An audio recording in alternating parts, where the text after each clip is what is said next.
നിങ്ങളൊരു trade formulate ചെയ്യുമ്പോഴേക്കും ഈ റൂൾസ് ഒന്ന് യൂസ് ചെയ്ത് നോക്കുക. ഈ റൂൾസ് നിങ്ങൾ യൂസ് ചെയ്ത് കഴിഞ്ഞാൽ മാക്സിമം നിങ്ങൾക്ക് ലോസസ് അല്ലെങ്കിൽ എറേഴ്സ് നിങ്ങൾക്ക് അവോയ്ഡ് ചെയ്യാനായിട്ട് പറ്റും. സോ ഞാൻ യൂസ് ചെയ്യുന്ന റൂൾസ് ഇതാണ്. So the first thing is trend എന്താണ്. ഓക്കെ, സോ ഈ ഒരു പോയിന്റിൽ നമുക്ക് നോക്കിക്കഴിഞ്ഞാൽ market lower lows and lower highs ആണ് ക്രിയേറ്റ് ചെയ്യുന്നത്. ക്ലിയർലി നമുക്കിവിടെ ആക്ച്വലി ഒരു ഡൗൺ ട്രെൻഡാണെന്ന് മനസ്സിലാക്കാം. ഓക്കെ, ബട്ട് ഈ ഒരു പോയിന്റിൽ നോക്കിക്കഴിഞ്ഞാൽ പ്രൈസിന് എന്ത് ചെയ്യണം, വീണ്ടും ഒരു ലോവർ ലോ തന്നെ ക്രിയേറ്റ് ചെയ്യണം. പക്ഷേ ഇവിടെ എന്താ സംഭവിച്ചത്, പ്രൈസ് ഈ ഒരു പോയിന്റിൽ നിന്ന് ഒരു ലോ ക്രിയേറ്റ് ചെയ്തു, വീണ്ടും ഒരു ഹൈ ക്രിയേറ്റ് ചെയ്തു.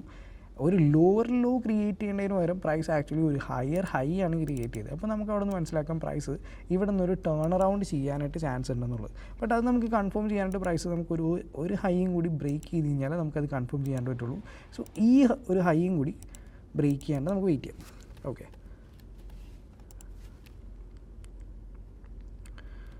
സോ ഈ ഒരു പോയിന്റിൽ ഈ ഹൈയും പ്രൈസ് ആക്ച്വലി ബ്രേക്ക് ചെയ്തിട്ടുണ്ട്.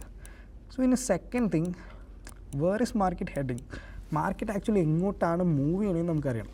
സോ മാർക്കറ്റ് എങ്ങോട്ടാണ് മൂവ് ചെയ്യണമെന്ന് അറിയണമെങ്കിൽ ഇവിടെ നിന്ന് പ്രൈസ് ആക്ച്വലി ഒരു അപ് ട്രെൻഡ് ആയി നമുക്ക് മനസ്സിലായി.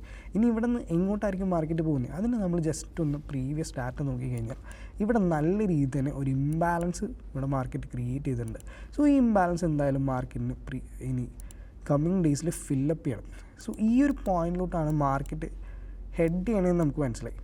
So the next thing, how to enter a trade. So നമ്മളെപ്പോഴും ഒരു ട്രേഡ് എൻ്റർ ചെയ്യുമ്പോഴേക്കും, പ്രത്യേകിച്ച് നമ്മൾ യൂറോ USD, GBP USD ഇങ്ങനെയുള്ള പേഴ്സിലൊക്കെ നമ്മൾ ട്രേഡ് എൻ്റർ ചെയ്യണമെങ്കിൽ എപ്പോഴും ഒരു വോളിയുള്ള ടൈമിൽ നമ്മൾ ട്രേഡ് എൻ്റർ ചെയ്യാൻ നോക്കുക. സോ ഒരു വോളിയുള്ള ടൈം എന്ന് പറഞ്ഞു കഴിഞ്ഞാൽ നമുക്ക് എപ്പോഴും ഒരു ലണ്ടൻ അല്ലെങ്കിൽ ഒരു ന്യൂയോർക്ക് സെഷൻ നോക്കാം.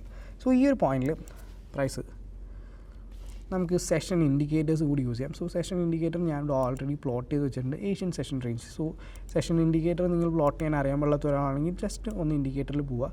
ഇൻഡിക്കേറ്ററിൽ പോയിട്ട് Asian FXN Asian session range ഒന്ന് ടൈപ്പ് ചെയ്യുക. സോ ഈ ഒരു സെഷൻ ഇൻഡിക്കേറ്റർ നിങ്ങൾ യൂസ് ചെയ്ത് കഴിഞ്ഞാൽ നിങ്ങൾക്ക് സെഷൻസ് ഈസിലി തന്നെ പ്ലോട്ട് ഔട്ട് ചെയ്യും. സോ ഇവിടെ നമ്മൾ നോക്കിയാൽ ഇതാണ് ഏഷ്യൻ സെഷൻ, ഇതാണ് ലണ്ടൻ സെഷൻ. സോ ഈ പോയിന്റിൽ നമുക്ക് എൻ്റർ ചെയ്യാനായിട്ട് ഏതെങ്കിലും ഒരു നല്ല സെഷനിലായിരിക്കണം നമ്മൾ എൻ്റർ ചെയ്യാണ്ട് പ്ലാൻ ചെയ്യുന്നത്. ഓക്കെ, സോ ഈ ഒരു പോയിന്റിൽ മാർക്കറ്റ് ഈ ഒരു സോണിലോട്ട് വന്ന് ടാപ്പ് ചെയ്തിട്ടില്ല. സോ ഏഷ്യൻ സെഷൻ ഇവിടെ സ്റ്റാർട്ട് ചെയ്യുന്നുണ്ട്. സോ ഏഷ്യൻ സെഷനിൽ പൊതുവേ യൂറോ USD അല്ലെങ്കിൽ GBP USD ഒക്കെ നോക്കുകയാണെങ്കിൽ നല്ല രീതിയിൽ തന്നെ ഒരു വോളിയം ഇല്ലാത്ത സെഷനാണ്.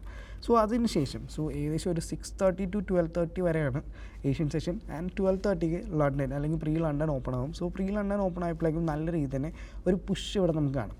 സോ ഈ ഒരു പുഷിന് നമുക്ക് മനസ്സിലായി മാർക്കറ്റ് ഹെഡ് ചെയ്യുന്ന പോയിന്റിലോട്ട് പോകാനായിട്ട് ചാൻസസ് ഉണ്ടെന്ന്.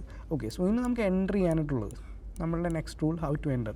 സോ എൻ്റർ ചെയ്യാനായിട്ട് നമുക്ക് മൾട്ടിപ്പിൾ ഓപ്ഷൻസ് ഉണ്ട്. ഒന്നെങ്കിൽ നമുക്ക് ഈ ഒരു ബ്രേക്കിൽ തന്നെ എൻ്റർ ചെയ്യാം, അല്ലെങ്കിൽ നമുക്ക് ഇവിടെ നിന്ന് പ്രൈസ് ആക്ച്വലി ഒരു ഹൈ ക്രിയേറ്റ് ചെയ്തതിന് ശേഷം നമുക്കിവിടെ പോയിട്ട് വോളിയം പ്രൊഫൈൽ യൂസ് ചെയ്തിട്ട് മേജറായിട്ട് വോളിയം അക്യുമുലേറ്റ് ചെയ്തേക്കുന്ന പോയിൻ്റ് ഏതാണെന്നുള്ളത് നമുക്ക് നോക്കാം. ഓക്കെ, സോ ഇവിടെ നമ്മൾ നോക്കിയാൽ വോളിയം കൂടുതൽ അക്യുമുലേറ്റ് ചെയ്ത പോയിൻ്റ് ഇതാണ്. ഇവിടെ നമ്മൾ നോക്കിയാൽ ഇതൊരു കൺസോൾട്ടേഷനുമാണ്. സോ ഇവിടെ തന്നെ ഈ ഒരു കൺസോൾട്ടേഷൻ തന്നെ നമുക്കൊരു ഓർഡർ ബ്ലോക്ക് ആയിട്ടോ അല്ലെങ്കിൽ ഒരു ഡിമാൻഡ് സോണായിട്ടോ കൺസിഡർ ചെയ്യാം. അല്ലെങ്കിൽ ഈ ഒരു പോയിന്റിൽ വേണമെങ്കിൽ നമ്മുടെ ബൈ ലിമിറ്റ് ഇവിടെ പ്ലേസ് ചെയ്യാം, നമ്മുടെ സ്റ്റോപ്പ് ലോസ് ഈ ഒരു ലോയുടെ താഴത്ത് പ്ലേസ് ചെയ്യാം. ആൻഡ് ടാർഗറ്റ് ചെയ്യുമ്പോഴേക്ക് നമുക്കൊരു 1:2 ടാർഗറ്റ് ചെയ്യാം. നമുക്ക് ഹെഡ് ചെയ്യുന്ന പോയിന്റിലോട്ട് തന്നെ ആയിരിക്കണം നമ്മൾ ടാർഗറ്റ് കീപ്പ് ചെയ്യേണ്ടത്. ആൻഡ് ഈ ഒരു ട്രേഡ് ഈ രീതിയിലാണ് പ്ലേ ഔട്ട് ആയത്.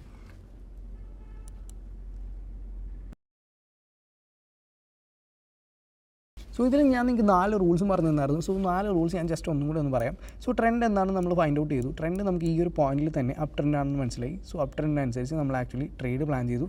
മാർക്കറ്റ് എങ്ങോട്ടാണ് ഹെഡ് ചെയ്യുന്നത്, മാർക്കറ്റ് ഹെഡ് ചെയ്യുന്ന പോയിന്റ് ഈ ഒരു ഏരിയയാണ്. നമ്മൾ ഈ ഒരു ഇംബാലൻസും കണ്ടുപിടിച്ചു. How to enter a trade ഞാൻ പറഞ്ഞായിരുന്നു, വോളിയം ഉള്ള ടൈമിലാണ് നമ്മൾ ആക്ച്വലി എൻ്റർ ചെയ്യാനായിട്ട് പ്ലാൻ ചെയ്യുന്നത്. സോ ആഫ്റ്റർ 12:30 ആണ് നമ്മൾ യൂറോ USDയിൽ എൻ്റർ ചെയ്യാനായിട്ട് പ്ലാൻ ചെയ്ത്. ഹൗ ടു എൻ്റർ എന്നുള്ളത് ഞാൻ പറഞ്ഞു, ഞാൻ വോളിയം പ്രൊഫൈൽ യൂസ് ചെയ്തു. ഈ ഒരു കൺസോൾട്ടേഷൻ ആയിട്ടുള്ള ഏരിയയാണ് ഞാൻ ഈ ഒരു സോണായിട്ട് കൺസിഡർ ചെയ്ത് ഈ ഒരു പോയിന്റിൽ നിന്നാണ് എൻ്റർ ചെയ്തത്. ആൻഡ് സ്റ്റോപ്പ് ലോസ് ഞാൻ കീപ്പ് ചെയ്തത് ഈ ഒരു ലോയുടെ താഴത്താണ്. ഞാൻ ടാർഗറ്റ് ചെയ്തത് ജസ്റ്റ് 1:2 ആണ്. ഓക്കെ, സോ ഇതുപോലത്തെ more trade breakdowns and trade formulating videos കാണാനായിട്ട് just subscribe and follow us.